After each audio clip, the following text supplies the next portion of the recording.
अस्सलाम वालेकुम dear student. आज हमने 10th क्लास की जो केमिस्ट्री है इसका चैप्टर नंबर 18 सॉल्ट्स क्या होते हैं इसके बारे में हमारा लेक्चर नंबर 1 है। आप बच्चों उर्दू मीडियम और इंग्लिश मीडियम दोनों तरह के स्टूडेंट्स के लिए ये लेक्चर जो है इसको मैं डिस्कस करूंगा। आज हमारा जो टॉपिक है इसे हम कहते हैं arrangement of ions in salt. जितने भी हमारे पास सॉल्ट होते हैं ये आइंस से मिलके बने होते हैं। अब मुख्तलिफ सॉल्ट्स के अंदर ये जो आइंस होंगे इनकी अरेंजमेंट कैसी होगी, किस तरतीब के साथ ये लगे हुए होंगे, इसको बच्चों आज हमने डिस्कस करना है। जब भी आपके जहन में लफ्ज सॉल्ट आता है तो हम फौरन समझते हैं शायद ये सोडियम क्लोराइड की बात की जा रही है, यानी NaCl की बात की जा रही है। सोडियम क्लोराइड की बात करते हैं, ये सॉल्ट है। तो बच्चों सिर्फ एक सॉल्ट नहीं है बल्कि इस दुनिया में लाखों करोड़ों सॉल्ट हैं, बहुत सारे सॉल्ट हैं। जितने भी आपको आइंस और केटाइंस के नाम आते हैं वो सारे के सारे क्या होंगे, सॉल्ट होंगे। अब ये सवाल पैदा होता है कि हाउ सॉल्ट आर फॉर्म, तो आपके पास ये क्वेश्चन आएगा हाउ सॉल्ट फॉर्म्स, कि ये सॉल्ट बनते कैसे हैं। सॉल्ट जिस अमल से बन रहे होते हैं उस रिएक्शन को आपने न्यूट्रलाइजेशन कहते हैं। न्यूट्रलाइजेशन का रिएक्शन सिर्फ और सिर्फ बेटा सॉल्ट फॉर्मिंग के लिए इस्तेमाल करते हैं। तो रिएक्शन वेयर एन एसिड, ये एक ऐसा रिएक्शन होगा जहां पे एक acid react with A base, वो किसी बेस के साथ या अल्कली के साथ रिएक्ट करेगा to produce salt and water, और इसके नतीजे में दो चीजें बनेगी, एक सॉल्ट बनेगा और एक क्या बनेगा बेटा, वाटर बनेगा। लेकिन रिएक्शन देखें तो हमने सबसे कॉमन सॉल्ट की एग्जांपल लेते हैं। ये हमारे पास एक बेस है सोडियम हाइड्रोक्साइड, इससे बेटा हमने HCl के साथ हाइड्रोक्लोरिक एसिड के साथ रिएक्शन कराया। दोनों को आपने एक्वस फॉर्म में लिया, यानी पानी के अंदर डिसॉल्व करते हैं। दोनों जो है वो हमने इनके डाइल्यूट सॉल्यूशंस ले रहे हैं। जब ये आपस में रिएक्शन करेंगे तो ये OH इस H के साथ मिलेगा तो ये पानी बना देगा, जबकि सोडियम और क्लोरीन आपस में मिलेंगी तो दे फॉर्म NaCl, ये सोडियम क्लोराइड बना देगा। ये हमारा कॉमन सॉल्ट है। ऐसे बेटा अगर आपके पास कैल्शियम हाइड्रोक्साइड है जिसे हम चूने का पत्थर कहते हैं, इसको आपने जिस एसिड के साथ रिएक्शन कराना चाहते हैं वो नाइट्रिक एसिड है। जब ये इसके साथ रिएक्शन करेगा तो ये भी पानी बनेगा, H2O बनेगा, ये वाला पानी बन गया, और साथ कैल्शियम नाइट्रेट बनेगा, कैल्शियम नाइट्रेट। तो ये भी बच्चों हमारे पास क्या होगा, सॉल्ट होगा। अब हमारे पास सॉल्ट एक नहीं है बल्कि हजारों सॉल्ट हैं। अब मैं मुख्तलिफ सॉल्ट्स की एग्जांपल्स आपके सामने लिखता हूँ। जैसे ये कैल्शियम कार्बोनेट है, ये भी बेटा हमारे पास एक सॉल्ट है। मैग्नीशियम क्लोराइड जो है ये भी सॉल्ट है। मैग्नीशियम ब्रोमाइड जो है ये भी बेटा आपके पास क्या होगा, एक सॉल्ट है। इसी तरीके से बेरियम कार्बोनेट ये भी एक सॉल्ट है। एल्यूमिनियम नाइट्रेट ये भी बच्चों एक सॉल्ट है। तो ये समझे हमारे पास एक सॉल्ट नहीं होता बल्कि बहुत सारे सॉल्ट होते हैं। लेकिन सॉल्ट कॉमनली हम समझते हैं शायद ये नमक की बात कर रहे हैं। अब ये सवाल पैदा होता है ये सॉल्ट बनते कैसे हैं, हाउ सॉल्ट आर फॉर्म। तो आपने ये बता दिया कि जब एसिड और बेस आपस में रिएक्शन करेंगे तो इस रिएक्शन को आपने न्यूट्रलाइजेशन कहते हैं और इसके नतीजे में सॉल्ट और वाटर बनेगा। अब सॉल्ट में क्या होगा कि हमारे पास ये एक बेस होगा, जैसे सोडियम हाइड्रोक्साइड है ये बेस है। अब ये बेस आयोनाइज होगा, जब टूटेगा तो दो चीजें बनाएगा, एक सोडियम आयन बनाएगा और एक क्या बनाएगा, OH आयन। तो इस बेस ने बेटा हमें दो चीजें दी, एक इसने सोडियम आयन दे दिया और दूसरा इसने हाइड्रो ऑक्साइड आयन दे दिया। अगर कोई भी एसिड होगा जैसे ये HCl है, ये जब आयोनाइज होगा तो एक इसने क्लोराइड आयन देना है और एक इसने बेटा क्या देना है, H आयन देना है, H आयन ये एसिड देगा। अब होगा क्या कि ये जो OH है और H है ये मिलके आपस में बच्चों पानी बना देंगे। लेकिन ये जो सोडियम आयन है रिएक्शन के बाद सोडियम आयन और क्लोराइड आयन ये आपस में रिएक्शन करेंगे and they form sodium chloride. तो इसके बाद ये जो चीज बना देंगे इसे आपने सोडियम क्लोराइड कहते हैं। अब कोई भी जो साल्ट होता है it is a chemical combination of positive ion. तो ये जो साल्ट होगा, कोई भी बेटा आपके पास साल्ट है इसके अंदर दो हिस्से होते हैं। एक इसका पोर्शन जो होता है उसे आपने केटाइन कहते हैं, केट आइन। ये जो केटाइन होगा इसके ऊपर बेटा हमेशा पॉजिटिव चार्ज होगा। एक साल्ट का दूसरा हिस्सा जो होता है उसे हम एनाइन कहते हैं। ये जो एनाइन होता है ये कहां से आता है, किसी भी एसिड से आ रहा होता है, केटाइन बेस से आता है। इसके ऊपर कौन सा चार्ज होगा, नेगेटिव चार्ज होगा। जब ये नेगेटिव और पॉजिटिव वाले आपस में मिलेंगे, जो भी चीज होगी आप उसे हमेशा सॉल्ट कहते हैं। अब ये जो सोडियम आयन है इसके ऊपर पॉजिटिव चार्ज होगा सोडियम के ऊपर, ये जो क्लोरीन क्लोराइड आयन यहाँ पे होगा इसके ऊपर बेटा क्या होगा, नेगेटिव चार्ज होगा। इस कॉम्बिनेशन को आप साल्ट कहते हैं। वो आपसे डेफिनेशन पूछता है व्हाट इज साल्ट, तो आप कहते हैं salt is a chemical combination of positive ion cation and negative ion A9 is called salt. तो इसे आप साल्ट कहते हैं। अब बेटा होगा क्या कि एक तरफ से ये पॉजिटिव आयन आ गया, सोडियम आयन आ गया, दूसरी तरफ से ये क्लोराइड आयन आ गया। अब ये दोनों सोडियम आयन और क्लोराइड आयन दोनों एक दूसरे को आपस में क्या करेंगे, अट्रैक्ट करेंगे। जब ये अट्रैक्ट करेंगे तो इनके दरमियान में जो फोर्सेस होती है that is known as a electrostatic attraction. इसे हम कहते हैं इलेक्ट्रोस्टैटिक फोर्स ऑफ अट्रैक्शन। तो याद रखिएगा ये जो इलेक्ट्रोस्टैटिक फोर्स ऑफ अट्रैक्शन का वर्ड होता है it can be used only for those substances which consist of ions। Electrostatic सिर्फ उसके लिए यूज करेंगे जिसमें केटाइन और एनाइन होंगे, उसके लिए आप यूज करेंगे। अब ये जो आयंस होते हैं these ions are bounded by electrostatic forces, ये इलेक्ट्रोस्टैटिक फोर्सेस के साथ बाउंड हो जाएंगे। मतलब ये जो कैल्शियम होगा इसके ऊपर पॉजिटिव चार्ज होगा, नाइट्रेट के ऊपर बेटा नेगेटिव चार्ज होगा, तो ये आपस में क्या करेंगे, जुड़ जाएंगे। और जो फोर्सेस होगी उसे आपने इलेक्ट्रोस्टैटिक फोर्सेस कहते हैं। अब ये जो इलेक्ट्रोस्टैटिक फोर्सेस होती है ये हमेशा opposite charges attract each other. इसके अंदर अपोजिट चार्जेस एक दूसरे को क्या करते हैं, अट्रैक्ट करते हैं। अगर वो आपसे पूछ लेता है कि इलेक्ट्रोस्टैटिक फोर्सेस ऑफ अट्रैक्शन किस में पाई जाती है, तो ये हमेशा आयनिक कंपाउंड के अंदर पाई जाती है, ऐसी सब्सटेंसेस के अंदर पाई जाती है which consist of positive ion and negative ion. अब इन ताकतों का इन्हिसार, क्या आपके पास NaCl, calcium nitrate, aluminium nitrate, इनके अंदर ये फोर्सेस सेम है? नहीं। इन फोर्सेस का इन्हिसार कि किस साल्ट के अंदर ये फोर्सेस स्ट्रांग होंगी, ये दो बातों पे डिपेंड करती है। Strength of this attraction depend upon on two things. Number one, ये बेटा चार्ज साइज पे डिपेंड करती है। अगर किसी के ऊपर चार्ज ज्यादा होगा तो ये फोर्सेस स्ट्रांग होंगे। मतलब जैसे कैल्शियम है इसके ऊपर +2 चार्ज है, इसके अंदर ये ज्यादा स्ट्रांग है। अगर बेटा एल्यूमिनियम है इसके ऊपर +3 चार्ज है, इसके अंदर ये और ज्यादा स्ट्रांग है। अगर ये सोडियम +1 है तो ये इसके अंदर वीक है।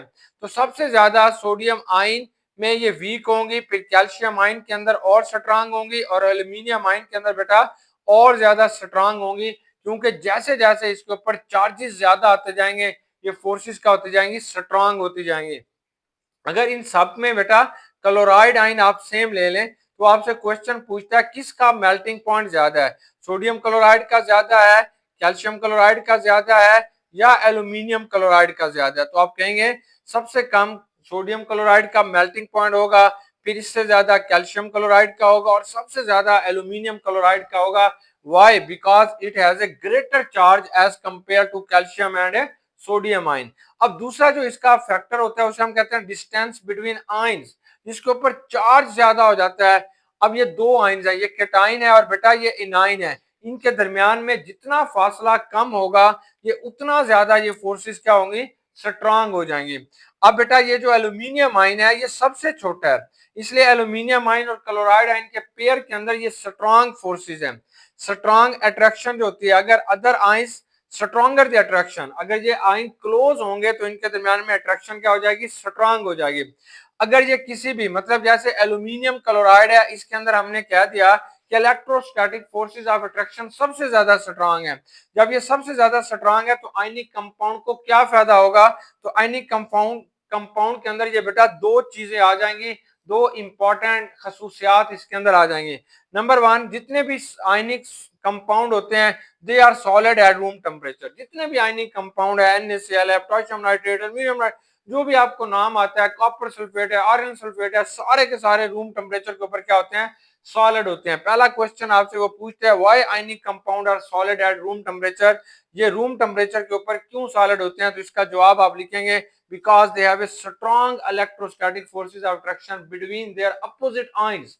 इनके जो अपोजिट आयंस होते हैं उनके अंदर ये फोर्सेस ऑफ अट्रैक्शन सबसे ज्यादा स्ट्रांग होंगी, इसलिए बेटा ये आपके पास क्या हो जाते हैं, ये सॉलिड होते हैं। दूसरा क्वेश्चन पूछा जाएगा why they have high melting point, यहाँ पे बॉइलिंग पॉइंट नहीं लिखना, boiling point can be use only for liquids. Liquids के लिए जो वर्ड आप यूज करते हैं वो बॉइलिंग पॉइंट होता है, लेकिन सॉलिड के लिए जो वर्ड यूज करते हैं वो मेल्टिंग पॉइंट होता है, यानी सोडियम क्लोराइड का मेल्टिंग पॉइंट होगा, बॉइलिंग पॉइंट नहीं होगा।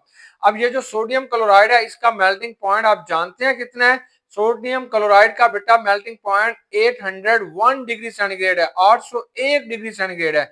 वो आपसे पूछता है इतना ज्यादा इसका मेल्टिंग पॉइंट क्यों है, तो हम इसको बताते हैं कि ये जो आयनिक सॉलिड्स होते हैं इनके अंदर ये जो इलेक्ट्रोस्टैटिक फोर्स ऑफ अट्रैक्शन होती हैं वो बच्चे आमतौर पर सबसे ज्यादा स्ट्रांग होती हैं, इसलिए हमारे पास इनका मेल्टिंग पॉइंट भी ज्यादा होगा। अब हम इसकी नई स्ट्रक्चर्स के बारे में पढ़ना चाह रहे हैं कि ये आयंस आपस में जुड़े हुए कैसे होते हैं। तो सबसे पहली बात आपने याद रखनी है कि ionic compound do not exist in the form of molecule. Ionic compound, ये जो आयनिक कंपाउंड्स होते हैं, ionic compounds do not exist, ये कभी भी नहीं पाए जाते in form of molecule, in form of molecule. तो ये मॉलिक्यूल की शक्ल में कभी नहीं पाए जाते। क्या मतलब, मॉलिक्यूल क्या होता है? तवज्जो कीजिएगा, मॉलिक्यूल क्या होगा? जैसे बेटा वाटर है, ये पानी का एक गिलास पड़ा हुआ है। अब यहाँ पे पानी की जो स्ट्रक्चर होगी वो H2O है, ये आजाद हालत में पाया जाता है, इसे आपने मॉलिक्यूल कहते हैं। यहाँ पे ये हाइड्रोजन होगा, ये ऑक्सीजन होगा, ये हाइड्रोजन होगा, ये एक वाटर का मॉलिक्यूल है। अब दूसरे मॉलिक्यूल के साथ ये डॉटेड लाइन के साथ जुड़ा हुआ है, ये बेटा फिर आगे वाला मॉलिक्यूल जो होगा वो इसके साथ डॉटेड लाइन से जुड़ा हुआ है। इस तरीके से वाटर के ये जो आपको नजर आ रहे हैं इसको आपने मॉलिक्यूल कहते हैं, ये एक दूसरे के साथ डॉटेड लाइन के साथ जुड़े होते हैं। तो आप कहते हैं नमक के अंदर क्या बात है, वो भी डॉटेड लाइन के साथ जुड़े होंगे? ऐसा नहीं है। अगर आपके पास बेटा ये सोडियम क्लोराइड की एग्जांपल लेते हैं, ये सोडियम आयन होगा, इसको इधर बेटा इस क्लोराइड आयन ने घेरा होगा, इस क्लोराइड आयन ने इस इधर से इस सोडियम को घेरा होगा, इस क्लोराइड आयन के साथ ये सोडियम होगा, इसके साथ ये क्लोराइड आयन होगा, इसके साथ ये क्लोराइड आयन होगा, इधर ये क्लोराइड आयन होगा, इधर ये सोडियम आयन होगा, इसके साथ ये क्लोराइड आयन होगा। अब हम नहीं कह सकते, यानी इसमें कोई एक single, it does not exist in the form of NaCl। जैसे आपने पानी को देखा एक सिंगल यूनिट के तौर पर पाया जाता है, लेकिन NaCl एक सिंगल यूनिट के तौर पर नहीं पाया जाता। कैसे पाया जाता है कि एक सोडियम को इस क्लोराइड आयन ने भी घेरा हुआ है, इसको भी घेरा हुआ है, इसने भी घेरा हुआ है, इधर से इसने भी घेरा हुआ है।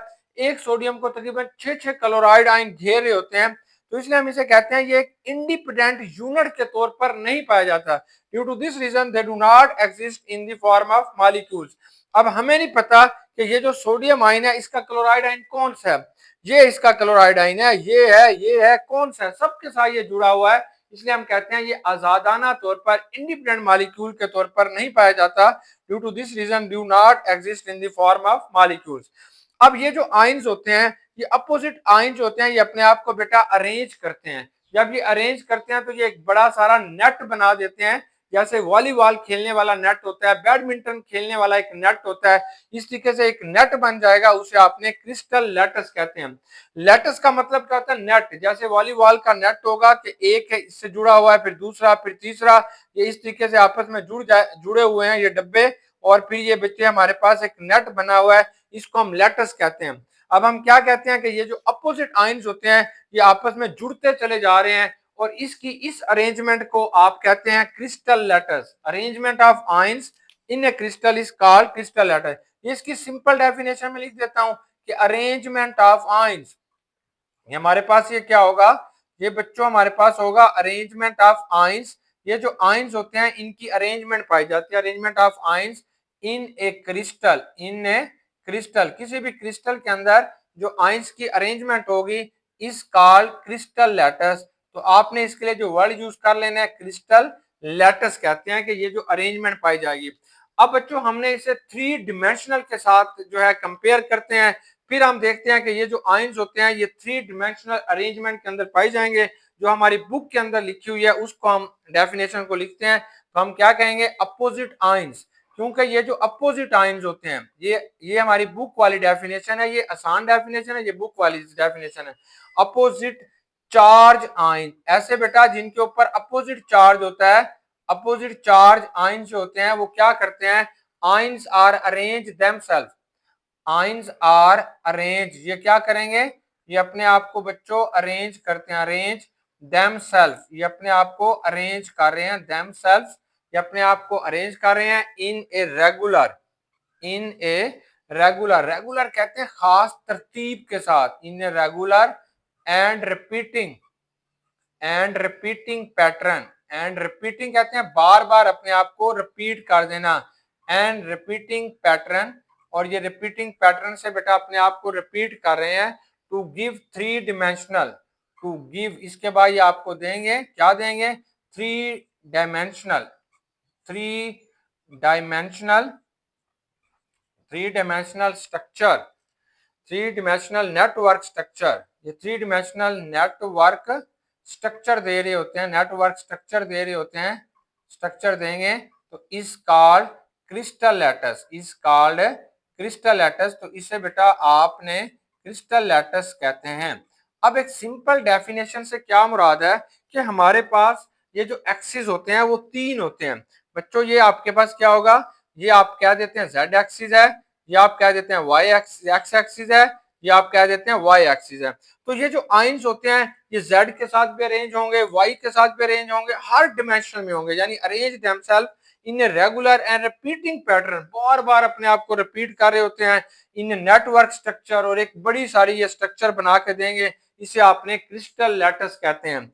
अब व्हाट इज क्रिस्टल, क्रिस्टल का लफ्ज आपने आमतौर पर किसके लिए यूज करते हैं, अगर कोई भी चीज में एटम आइंस एक तरतीब के साथ लगे हुए हों तो उसे हम क्रिस्टल कहते हैं। आमतौर पर क्रिस्टल का कंसेप्ट हमारा ये होता है कोई चीज शीशे की तरह होगी आप उसे क्रिस्टल कहते हैं, लेकिन केमिस्ट्री कहती है अगर उसके अंदर आइंस एक खास तरतीब के साथ लगे हुए हैं तो उसे बेटा अपने क्रिस्टल कहते हैं।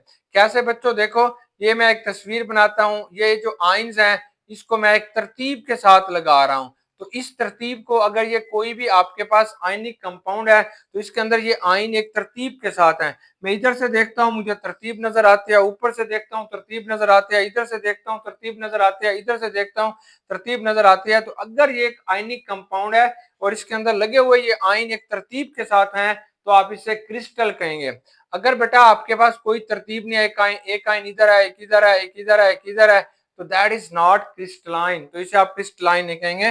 तो आमतौर पर जितने भी हमारे पास आयनिक कंपाउंड होते हैं अंडर ऑर्डिनरी कंडीशन, यानी आम रूम टेम्परेचर और प्रेशर के ऊपर जितने भी आयनिक कंपाउंड होते हैं दे आर क्रिस्टलाइन सॉलिड, तो रूम टेम्परेचर के ऊपर वो मोस्टली बेटा क्रिस्टलाइन सॉलिड होते हैं। क्रिस्टलाइन सॉलिड से मुराद है कि उनके अंदर जो आयंस होते हैं वो थ्री डिमेंशनल अरेंजमेंट के अंदर पाए जाते हैं। अब हमने देखना है कि स्ट्रक्चर ऑफ सोडियम क्लोराइड, कि ये जो सोडियम क्लोराइड है इसकी स्ट्रक्चर कैसी होती है, तो आपने तवज्जो करना है कि ये जो इसका फार्मूला यूनिट है वो NaCl है। अब NaCl के अंदर आपने एक बात को याद रखना है, इन NaCl के अंदर ईच सोडियम आयन, हमारे पास ईच सोडियम आयन, हर जो सोडियम आयन जो होगा इज सराउंडेड बाय, इसे बेटा आमतौर पर घेरा हुआ होगा, सराउंडेड बाय 6 क्लोराइड आयन, तो हर सोडियम आयन को 6 क्लोराइड आयन ने घेरा होगा, और ईच क्लोराइड आयन, और हमारे पास क्या होगा ईच क्लोराइड आयन, हर जो क्लोराइड आयन होगा इज सराउंडेड बाय, इससे बेटा आमतौर पर क्या होगा सराउंडेड किया गया होगा बाय 6 सोडियम आयन, तो हर जो क्लोराइड आयन है इसको 6 सोडियम आयन घेर के रखते हैं, और हर सोडियम आयन को 6 क्या करेंगे क्लोराइड आयन घेरेंगे। अब इसकी स्ट्रक्चर कुछ यूं होगी कि ये आपके पास सोडियम आयन है एक, इसके इर्द गिर्द बेटा आपने 6 क्लोराइड आयन बना दें, एक क्लोराइड आयन इधर होगा, एक क्लोराइड आयन बेटा इधर इसके साथ लगा होगा, एक क्लोराइड आयन इसके साथ होगा, एक इधर होगा, एक क्लोराइड आयन बच्चों ऊपर होगा, एक क्लोराइड आयन क्या होगा नीचे होगा। तो ये इस किस्म की आपके पास कोई स्ट्रक्चर होगी जिसमें हर सोडियम को 6 क्लोराइड आयन ने घेरा होगा, और अगर एक क्लोराइड आयन को बिल्कुल ऐसे ही बनाओगे उसे 6 सोडियम आयन ने घेरा हुआ होगा, तो ये आपके पास जो स्ट्रक्चर बन जाती है इस स्ट्रक्चर को हम कहते हैं, ये आपके पास इसका क्रिस्टल लैटिस होगा, और यहाँ पे इसकी खास किस्म की स्ट्रक्चर बनती है जिसे आपने FCC कहेंगे, फेस सेंट्रल क्यूबिक स्ट्रक्चर का नाम देते हैं, फेस सेंट्रल क्यूबिक स्ट्रक्चर। अब फेस सेंट्रल क्यूबिक स्ट्रक्चर कैसी होती है ये आपने मेरे साथ बेटा बनानी है, तो ये सबसे पहले एक डिब्बा बना लीजिएगा ऐसे करके, थोड़ी सी आपकी ड्राइंग अच्छी होगी, मेरी तो इतनी खास अच्छी नहीं है, तो ये बेटा आपने एक डिब्बा बना लेना है क्यूबिक शेप। अब इसे थोड़ा सा आगे, यानी थोड़ा सा यहाँ से शुरू करें, थोड़ा सा आगे एक और डिब्बा बना लें, चलें थोड़ा नीचे रखें क्योंकि एक आपने और लकीर लगानी है, यहाँ पे रखते हैं। चले थोड़ा सा आगे करके बेटा एक और डिब्बा इसके अंदर यहाँ पे बना लेते हैं। ये बन गया एक और डिब्बा भाई, ये बन गया डिब्बा, ठीक है। अब ये दो डिब्बे बन गए। अब आपने क्या करना है, इसको इधर से मिला दीजिएगा, इसको इधर से, इसको बेटा इधर से, इसको इधर से। अब इसके सेंटर में, हर एक के सेंटर में एक एक नुक्ता लगा दीजिएगा। हर एक के सेंटर में बेटा एक एक नुक्ता लगा दीजिएगा और इधर से एक लाइन खींचिएगा और इन सब के सेंटर को आपस में मिला दीजिएगा। ये मिला दिएगा। अब आपने क्या करना है, एक नुक्ता इधर लगाइएगा, एक इधर लगाइएगा, एक बेटा इधर लगाइएगा, सेम एक इधर लगाइएगा, इधर भी एक लाइन आपने खींचनी है, एक इधर लगाइएगा, एक इस लाइन के ऊपर, एक इस लाइन के ऊपर, पहले को पहले से, इसको इससे, इसको इससे, तो ये आपके पास ऐसे एक स्ट्रक्चर बन जाएगी। अब आपने इसके साथ भी ऐसे ही करना है कि ये तीन नुक्ते लगा देने हैं और बेटा इसके साथ भी ऐसे ही करना है कि तीन नुक्ते लगा देने हैं। ये एक लाइन खींच दीजिएगा, एक लाइन इधर। अब इसको बेटा इसके साथ, इसको दरमियान वाली को दरमियान वाली के साथ, इसको इसके साथ। अब इधर भी एक लाइन आपने ऐसे बना देनी है, एक इधर, ये नुक्ते आ गए। अब ये जो स्ट्रक्चर आपको नजर आ रही है, इसको हम कहते हैं फेस सेंटर्ड क्यूबिक स्ट्रक्चर। ये फेस सेंटर्ड क्यूबिक स्ट्रक्चर होगी, फेस सेंटर्ड क्यूबिक स्ट्रक्चर। आपसे कोई पूछता है कि NaCl की कैसी स्ट्रक्चर होती है, तो आप कहते हैं FCC, FCC face central cubic इसकी स्ट्रक्चर होगी। अब बेटा NaCl के अंदर दो आयंस थे, एक इसके अंदर क्या था, सोडियम आयन है। सोडियम आयन जो होगा ये स्मॉलर इन साइज होगा, और दूसरा आयन कौन सा है बेटा, क्लोराइड आयन है। वो किसमें होगा, बड़ा होगा, साइज के अंदर क्या होगा, बड़ा होगा। तो मैं अब दोनों आयंस बनाता हूं। तो सोडियम के लिए बेटा मैं यूज करता हूं क्लोराइड आयन के लिए रेड मार्कर। तो यहाँ पे मैंने क्लोराइड आयन जो होते हैं ये हर कॉर्नर्स के ऊपर होंगे। एक ये होगा, एक क्लोराइड आयन बेटा इधर होगा, एक क्लोराइड आयन हमारे पास इधर होगा, एक क्लोराइड आयन इधर है, ये एक क्लोराइड आयन इसका इधर है, ये क्लोराइड आयन है, ये भी इसका क्लोराइड आयन है, ये भी बेटा इसका क्या होगा, क्लोराइड आयन हो जाएगा। अब आपने क्या करना है कि इसके अंदर आपने ये ग्रीन मार्कर से मैं बना देता हूं सोडियम आयन को। तो ये सोडियम आयन इसके सेंटर में आ जाएगा। एक बेटा आपके पास ये सोडियम आयन होगा, ये भी सोडियम आयन होगा, और इनके सेंटर में कौन सा आएगा, ये क्लोराइड आयन आएगा, क्लोराइड आयन होगा सेंटर में। अब आपने यहाँ पे फिर एक सोडियम आयन बना दीजिएगा। तो बेटा ये भी सोडियम आयन होगा, ये भी आपके पास सोडियम आयन होगा, और इसके सेंटर में क्या होगा, ये क्लोराइड आयन होगा, और इनके सेंटर में क्या होगा, ये सोडियम आयन होगा। और यहाँ पे आप देख लें कि इसको आपने बना देना है, ये क्लोराइड आयन होगा और ये भी क्लोराइड आयन होगा, और इसके सेंटर के अंदर जो होगा वो आपने सोडियम आयन बना देना है। अब इस तरीके से ये आपके पास क्या होगा, ये सोडियम आयन होगा, ये भी बेटा सोडियम आयन होगा, और इसके सेंटर के अंदर जो आपने बनाना है वो क्लोराइड आयन बनाएंगे, ये बिगर इन साइज होगा। अब ये आपके पास क्या होगा, क्लोराइड आयन होगा, और इसके आसपास आपने क्या बना देने हैं, ये सोडियम आयन बना देने हैं। इस स्ट्रक्चर को आप कहते हैं ये FCC होगी। FCC स्ट्रक्चर क्या होगी, तो आप बताएंगे कि यहाँ पे लार्जर क्लोराइड आयन जो होते हैं are at corners of centre of each face of cube.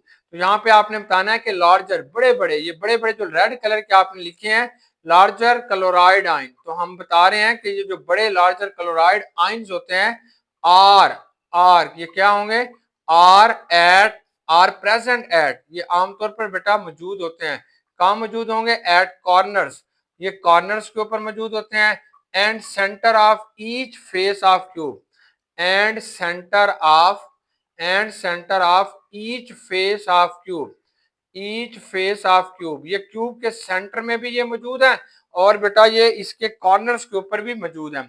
अब दूसरी चीज क्या थी, स्मॉलर, जो छोटे हैं आपके पास, स्मॉलर कौन से हैं, ये सोडियम आयन है, smaller sodium ion occupy position, ये कहां पे ऑक्युपाई करेंगे पोजीशन को, positions along, along the edges of cube, along the edges of cube. तो ये जो क्यूब के एजेस होते हैं उसके साथ जो आपको मिल रहे होते हैं वो बेटा क्या मिलेगा, वो आपको सोडियम आयन मिलेगा। तो ये आपके पास स्ट्रक्चर ऑफ सोडियम क्लोराइड है। ये बेटा आपके पास शॉर्ट क्वेश्चंस के तौर पर भी आ जाती है या इसके लॉन्ग क्वेश्चंस के तौर पर भी आएगी। अब बड़ी मजे की यहाँ पे इंटरेस्टिंग इंफॉर्मेशन दी गई है कि हमारे पास common salt was a valuable commodity in the past, it was even use as a currency. कि हमारे पास जो पुराना जमाना था जब लोगों के पास पैसे नहीं होते थे तो लेन देन कैसे करते थे, नमक की लेन देन करते थे, नमक के जरिए वो कोई चीज खरीदते थे। अगर किसी ने कोई चीज खरीदनी हो तो वो नमक दे के उससे चीज खरीदते थे। अब बेटा इसको हम उस जमाने में व्हाइट गोल्ड भी कहते थे। आप सोच रहे होंगे अब तो किसी दुकान के ऊपर जाएं तो आपको 10 रुपए का इतना बड़ा पैकेट नमक का मिल जाएगा। तब नमक इतना ज्यादा कॉमन नहीं था, बल्कि जो रूम के सिपाही थे, जो फौज के अंदर काम करते थे, जब उनको सैलरी मिलती थी तो सैलरी के बदले भी उन्हें नमक दिया जाता था, जिससे वो अपनी जरूरियात पूरी करते हैं। तो सैलरी जो है that can be derive from salt. Salary का मतलब भी यही होता है कि नमक दे देना। आज भी इस लफ्ज को हम यूज करते हैं। तो पुराने जमाने में नमक जो थी ये एक बहुत बड़ा तिजारत करने वाला एक जरिया था। लोग अपनी खाने पीने की जरूरियात की चीजें नमक देते थे, फिर उससे क्या था अपनी जरूरियात की बेटा चीजें ले लेते थे। डियर स्टूडेंट, उम्मीद है कि आज की डिस्कशन आपको समझ आ गई होगी। अब इसका स्क्रीनशॉट लेके अपने नोट्स बना लीजिएगा। अल्लाह हाफिज, बेस्ट विशेस।